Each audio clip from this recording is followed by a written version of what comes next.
Hello my dear aspirant. आज हम लोग कुछ नई चीज़ें देखेंगे जो हमारे Uttar Pradesh public service commission के द्वारा जो है कुछ चीज़ें जो है निकाली गई हैं, जिसमें कुछ संशोधन किया गया है।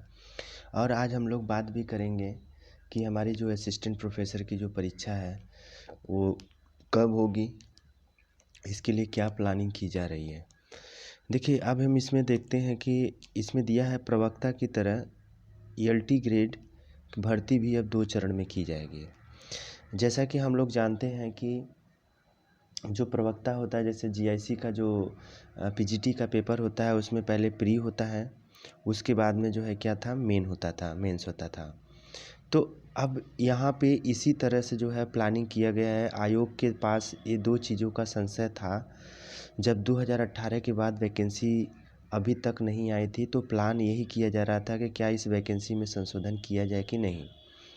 पहले जैसा होता था 2018 के समय में, जब 10,768 पदों पर वैकेंसी आई थी, 2018 में 10,768 पदों पर वैकेंसी आई थी। उस समय जो है केवल एक एग्ज़ाम होता था, प्री होता था, और उसके बाद में फाइनल रिजल्ट देके सिलेक्शन कर दिया जाता था। लेकिन इस बार जो है आयोग को जो है ये कैबिनेट से जो है मिल गया है, अप्रूवल मिल चुका है कि नहीं, आप इस भर्ती को 2 चरणों में आप करा सकते हैं। तो बेसिकली इसकी 2 जो अटकनें थी, एक तो अटकन ये थी कि इसमें जो है अर्हता मतलब एलिजिबिलिटी जो है एलिजिबिलिटी विवाद था। और दूसरी चीज़ इसमें थी, एलिजिबिलिटी विवाद पहला जो था इसमें ये ख़त्म हो चुका है। और दूसरा जो विवाद था इसमें यही था कि प्री में होगा, प्री और मेंस दोनों स्टेज में जो है इसको कराया जाए। तो अब इस दोनों विवादों को जो है क्या हुआ है, आयोग ने सॉर्ट आउट कर लिया है। और अब जो है इसमें आयोग को अभी तक प्रवक्ता के लिए 1647 सीटें PGT के लिए इसका जो है अध्याचन मिल चुका है, जिसमें 817 जो है क्या है, मेल है, और 830 क्या है, फीमेल है। तो ये जो है अध्याचन इनको जो है मिल चुका है। अब इसकी भर्ती जल्द ही जो है ये देने वाले हैं। और दूसरा पॉइंट ये है कि जो TGT के हैं, जो TGT लेवल की वैकेंसी होगी, उसमें 8,905 इतने अध्याचन मिले हैं, जिसमें से 4,785 पद जो है मेल के रहेंगे, और 2,473 पद जो है किसके रहेंगे, फीमेल के रहेंगे। तो ये जो है करेंट डेटा मैं बता रहा हूँ, जो अभी हाल ही में जो है आयोग के द्वारा ही बताया गया कि हमारे पास जो है इतनी सारी चीज़ें जो है हमारे पास अभी अवेलेबल है। अब इसमें इनका कहना ये है कि जब हम लोग प्री लेंगे, प्री में जितने भी छात्र पास होंगे उसका 15 गुना मतलब 15 टाइम्स जो है एक पद के लिए हम लोग स्टूडेंट को अलाउ करेंगे, किसके लिए, मेंस के लिए।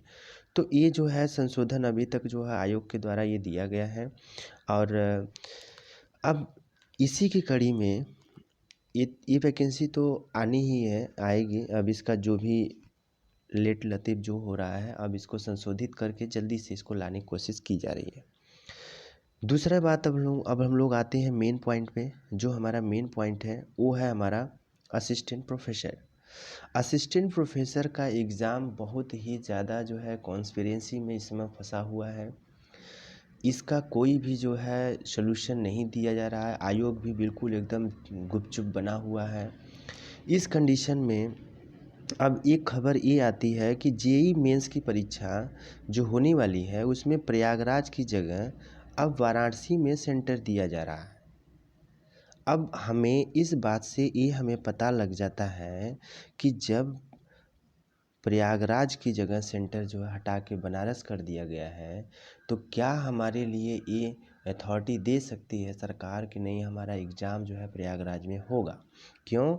क्योंकि आयोग ने जो है जो सेंटर निर्धारित किए हैं, जिसमें लखनऊ, वाराणसी और प्रयागराज, ये सेंटर जो निर्धारित किए हैं, इस सेंटर को अगर प्रयागराज की जगह आज एग्ज़ाम को पोस्टपोन किया जा रहा है, दूसरी जगह शिफ्ट किया जा रहा है, तो इससे ये हमें अंदाज़ा लग रहा है कि हमारा एग्ज़ाम फरवरी माह तक, जब तक कुंभ चलेगा तब तक होने की कोई आशंका नहीं दिख रही है अकॉर्डिंग टू दिस। अब जैसा कि हमने 2021 में देखा था, 2021 में जब हम एग्ज़ाम में अपीयर किए थे, उस समय हमारा सारा सेंटर जो है कहाँ था, प्रयागराज में था। अब प्रयागराज में था, साथ ही साथ इसमें बहुत सारी ऐसी चीज़ें थी जो आयोग बार बार 2021 में अपडेट करता था। हर दिन इसकी कोई ना कोई नोटिस आते थे कि आपका एग्ज़ाम इस तारीख को है, इस सब्जेक्ट का इस तारीख को है, इस सब्जेक्ट का इस तारीख को है।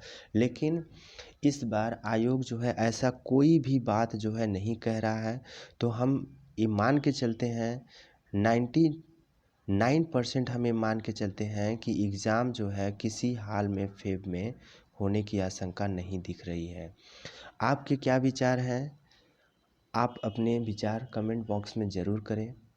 और हम 2021 के एग्ज़ाम में हम अपीयर हो चुके हैं, हम इसके पैटर्न को देखे हैं, करंट अफेयर कैसे पूछे जाते हैं, उसी के बेस पे हम कुछ करंट अफेयर्स के क्वेश्चन भी इस पे हम शेयर करते हैं। आप उसको देखें, लाइक और कमेंट करें, और उम्मीद करते हैं कि ये जो इन्फॉर्मेशन हमारी है, ये इन्फॉर्मेशन काफ़ी हद तक जो है हमारे जो डाउट्स बने हैं उसको सही करेगी। और हमें तैयारी को रोकना नहीं है, हमें अपनी प्रिपरेशन को ब्रेक नहीं करना है, हमें अपनी प्रिपरेशन करना है, क्योंकि हमारी प्रिपरेशन से ही हमारा जो करंट अफेयर है वही हमारे सिलेक्शन का सबसे मोस्ट प्रायोरिटी जो है पार्ट्स होता है। तो वीडियो को देखें और लाइक और सब्सक्राइब करें।